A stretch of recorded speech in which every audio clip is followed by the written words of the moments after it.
The short, simple answer of it is that this woman here, she's an amazing woman. And hopefully you're gonna know a lot of cool things about her.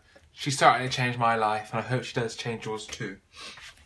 And she pushed me to make this album. This is, obviously, as you can see, a bad copy of my album. But she pushed me to make this. Without her, it never would have happened. And you know, I love to share what I know with the other YouTubers out there. And I'm sure you're really going to enjoy this video and learn something out of it. With that being said, with that nice little romantic sort of intro, let's talk about what you're really here for. Hiromi move. Here we are. I have got some sheet music of it. Some really nice man called Nicholas Quinteros. Hope I pronounced your name right. He transcribed this piece. There are a few mistakes in here which I'll point out, but for the most part this is like literally just about accurate. And I'll put a link down below for his YouTube channel, and if you want the sheet music, you can either email me or him. I'll put my email address down. So, Hiromi move. Definitely Hiromi's you know, best title track she's ever made. So yes, it's even better than Alive, even though Hiromi has said numerous times that Alive is apparently her hardest song. However, I think this is it. It's just so full of colourful, so full of colours, rhythm changes, just plenty of rhythm changes. Sometimes even every bar or two there's a different rhythm change, different time signature. And it's just beautiful to play and learn in here. It's good for everyone. This is a brilliant song which you can learn from, and what I hope to do through this entire video is basically go through this whole piece and work out not only how to play it, but why she put such things in, why she used this or that or the other. There's plenty to learn in here. I'm going to go through the whole.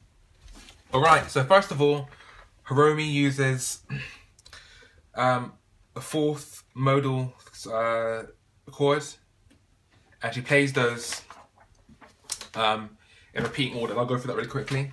So first time is 8, then 4. There's 8, then 8 again, then 4, then 4. You'll see what I mean when I play it.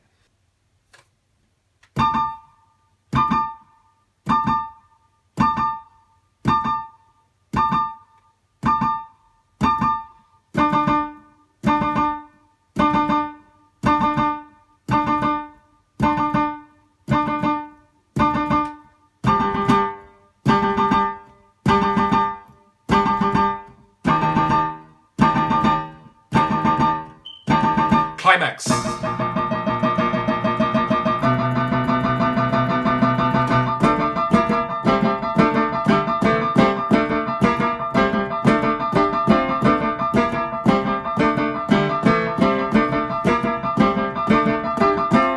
Okay, so that's basically the whole entire intro, and as you can see, there's a load of stuff going on. It's amazing. First off, she starts by herself with the, and then Anthony comes in with the bass, and I think the drums, don't quote me on this. 3. And then the whole band comes in together with 4 times. And you're going to see that all those things that you saw just there, those rhythms, they repeat back into the improvisation. You'll see that once we get there. Another thing that you have to know about this piece is literally based off fourths and sevenths. As you saw in the climax, you have sevenths. So you have sevenths climaxing with fourths in between the sevenths. And that's all it is.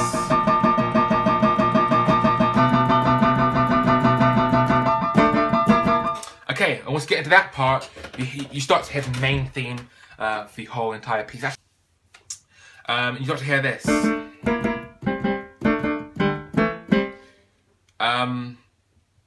Again, fourths. This part took me a long time to learn, about 20 minutes just grinding in about 2 days of time, because I just couldn't get this part to repeat. Because usually it's this repeating on the left hand, that's what we're used to.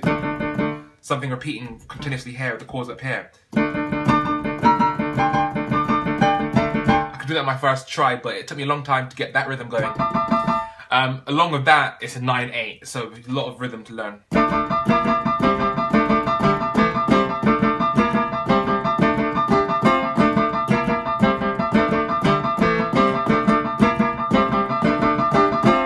Okay, and it looks like it's really fast to play that.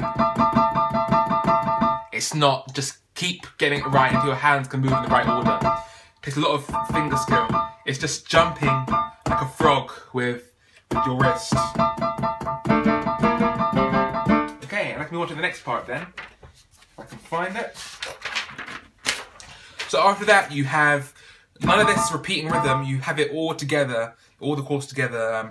So I'll show you that, and then it moves into this really good drum ostinato kind of breakdown, and you'll see what I mean with that. And that is really pillar to this whole piece. That ostinato breakdown links just about all the sections together to move on really cleanly and immaculately. You'll see what I mean when I play it. So together, whoops.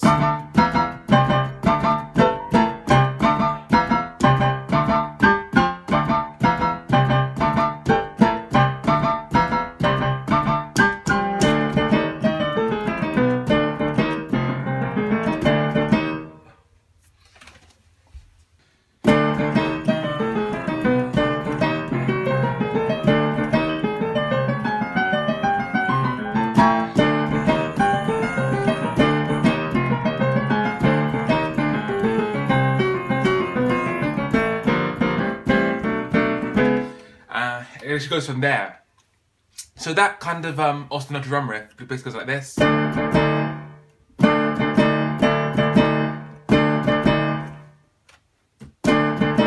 then she does some really cool stuff, which I won't explain too much in this video, but I'll play it really quickly.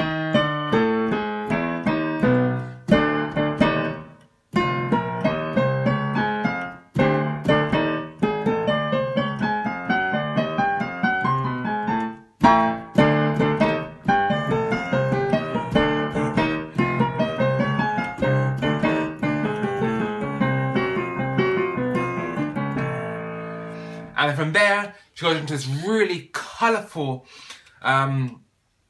riff. It transitions between 15 and 16, 15, 16 and 7, 8, literally every single bar. I'm not joking. Have a look right here. 15, 16, 7, 8, 15, 16, 7, 8. Second time around, you think 15, 16 for a long time. So I'll play that for you right now. Again, this is all just fourths.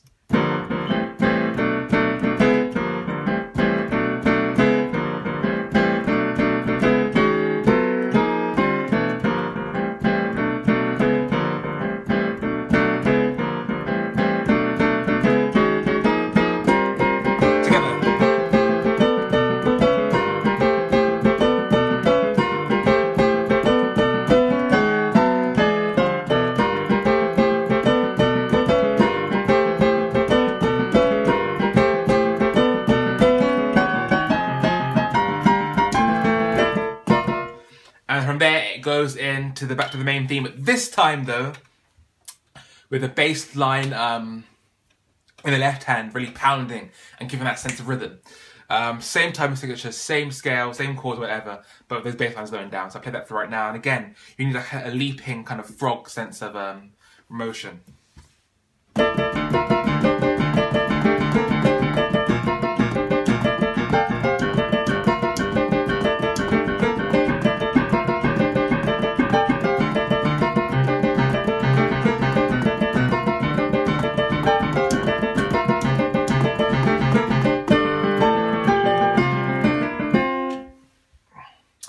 That's it. Again, if you watch Hiromi really closely, you see that she really jumps up and down with the left hand.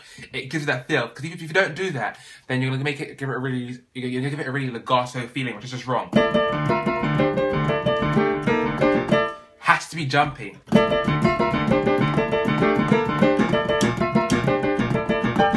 So when you're reaching for that seventh, the B flat, you've got to move your wrist like that to get that to reach it.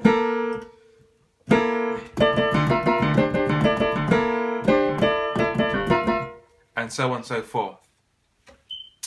Now after that, she does this, which I think is one of my favourite parts of the... A really difficult part, 6/8. And this is the part where you think she's playing so fast. She's not playing that fast, to be honest, but it just takes a lot of practice to work out this part. So I'm gonna play that for you now. And again, keeping to the theme of the music, this is all fourths once again. The song is in a D modal, which I forgot. A D mode, which I forgot, sorry. And she uses that to the max and really brings up the piece through that form. So I'm gonna play a bit of that right now. So.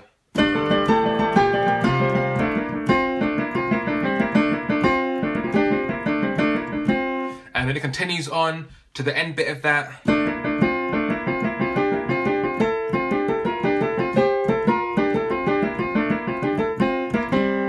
And then it goes, so at that point she's by herself, no Anthony, Simon is playing the drums, going dum, dum, cha, bum, bam, cha. So really cool. But at this point, everyone comes in, Anthony comes on the bass, really doof, doof, doof, doof. Simon goes mad at the drums, and she goes mad too. What she does, plays exactly the same thing, but she does with both hands, but this time with only one hand.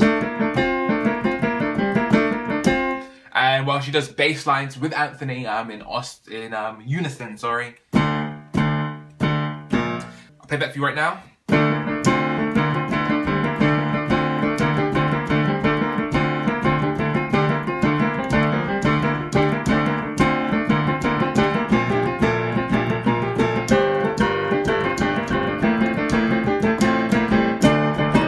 And then back into another drum ostinato.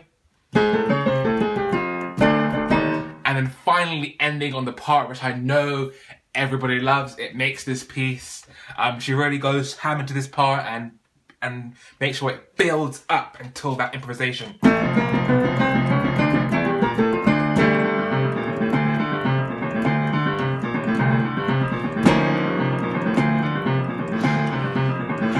Always do slam. At this point, Anthony keeps this bass line going, the whole of her improvisation, and the strum improvisation too. Literally plays that bass line for about 5 minutes straight. If I were to learn this, D, G, F, E flat, D, G, F, E flat, D, again it's 9/8. The D is legato to give that dump, and the rest are all staccato.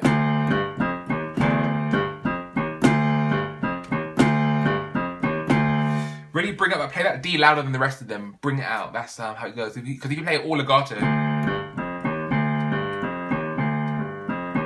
and you play it all staccato, no. So just the D's legato there. So that bass line there, which we start with, is like this.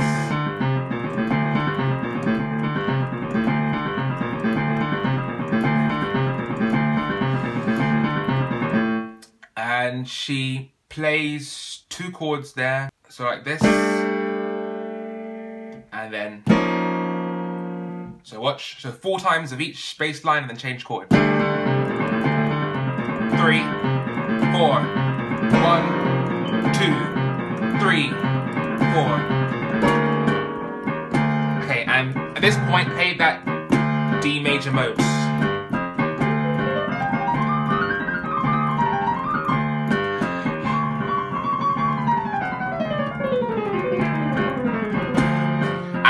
But it's a bit it's a bit atonal, so you can get away with playing just about anything. So you can do some really random chromatic scales.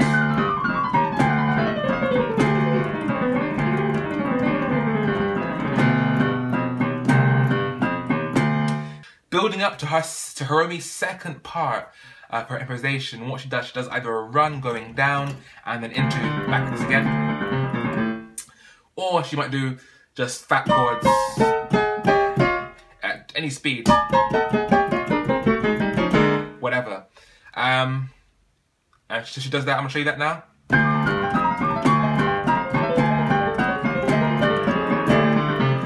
Holds.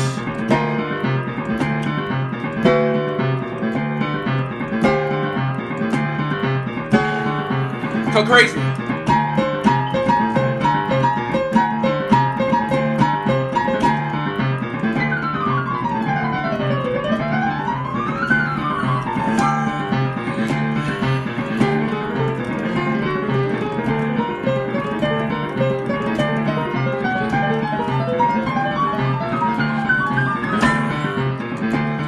back to the intro. Watch this.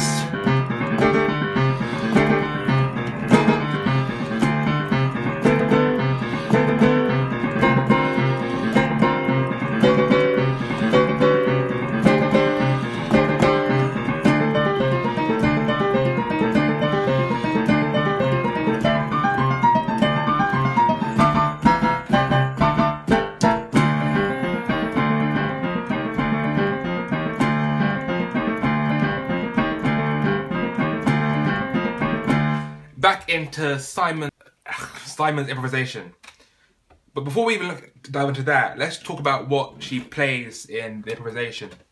So because this is a bass line repeating over and over and it's a bit atonal, you can literally do anything, but make sure that your root chord is in D minor. So I do a 7th.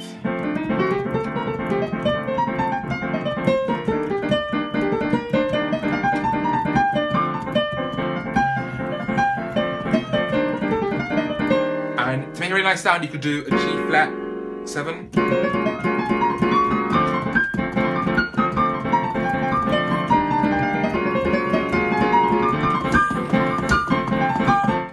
I saw another video of hers and she did something like this, F like this, and repeat that for the chords. So when you do it with the bass line, it sounds weird by itself. When we do it with the bass line, it sounds a bit like this.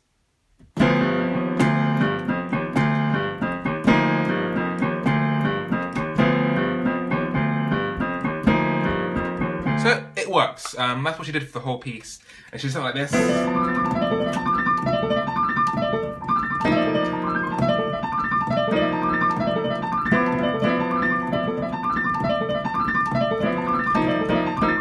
And back in. And whatever. So delving back into the to her thing, she uses the same kind of rhythm from her intro to end off her piece. Oh, my fingers are going so tired. Oh, gosh.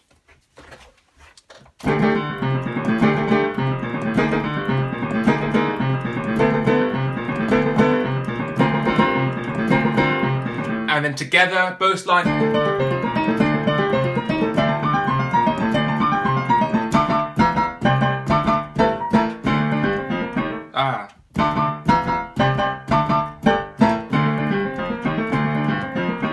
So you can still, I'm still kind of a noob to it. Yeah, I can still say I'm a noob to it. And then it goes into Simon's intro. And what you notice is that Anthony's bass line is literally the same as Hiromi's bass line, but with a few notes taken off. If we look at both of them at the same time, we see that the notes line up. So we start with the D, G, F, E flat.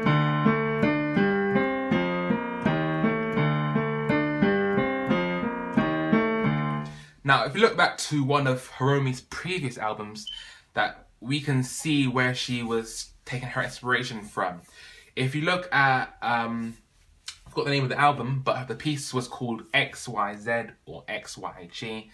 In that piece, she played a similar sort of bass line, but in that one, the bass, which is Tony Gray, I believe, he was playing the entire bass line. I forgot how it goes, whatever. I don't know how it goes, whatever. But I believe that because of technical difficulty, Hiromi had to take off a few notes and just do this by itself. But I think this is a good thing anyway, because it paved the way for Hiromi to develop her improvisation. And you know, she started off with nothing, but then she ended off. So it really built up. And if Anthony played that for the whole time like they did in XYZ, it wouldn't have the same sort of characteristics that doesn't move. And I think it was a win-win situation there. So yeah, so at that point, she keeps doing it while standing up. Octave higher. Okay, at this point, Hiromi and Simon look at each other to say that he's ready to finish his improvisation. If you look at Hiromi's move video on Universal Studios Japan, you can see it's one of the most views. You'll see that at a certain point, they actually look at each other You can see that very clearly, and for a long time I was wondering, how do they know when to finish? They look at each other, guys. They look and they do a sequenced move of things. So in this particular piece, she does 2 more of this octave, 2 more of this octave, and then move on to the next part.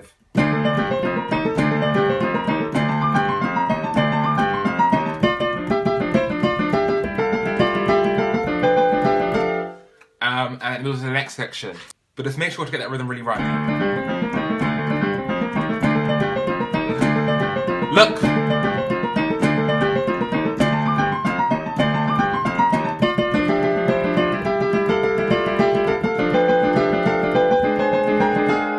Okay, at this point she goes to the next section, which for the first time in the actual entire of the whole piece, she uses a sustain pedal. And that creates a really great atmosphere. It's similar to the atmosphere she creates in BQE after she does improvisation. She goes into this really sustained legato feeling. And then she moves on to the dramatic da da da da da.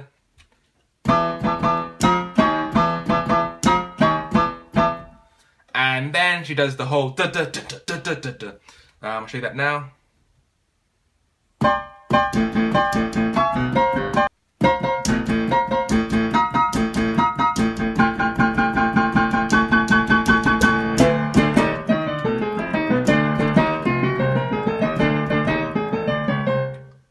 And then whatever, ending.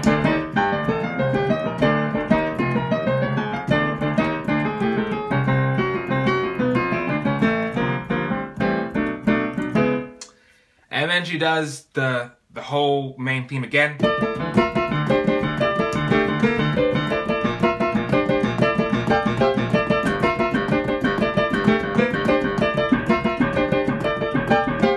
And then she ends with this riff. But after that, this time though, she simply ends with this.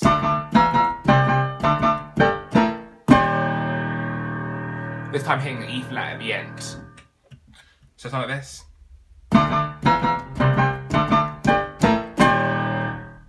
Bang, done. And that is Hiromi Move. Any questions you'd like for me to answer, just feel free to respond in the comment section below. I'm more than happy to help you out. I've learned a lot from this song, and I hope you do too.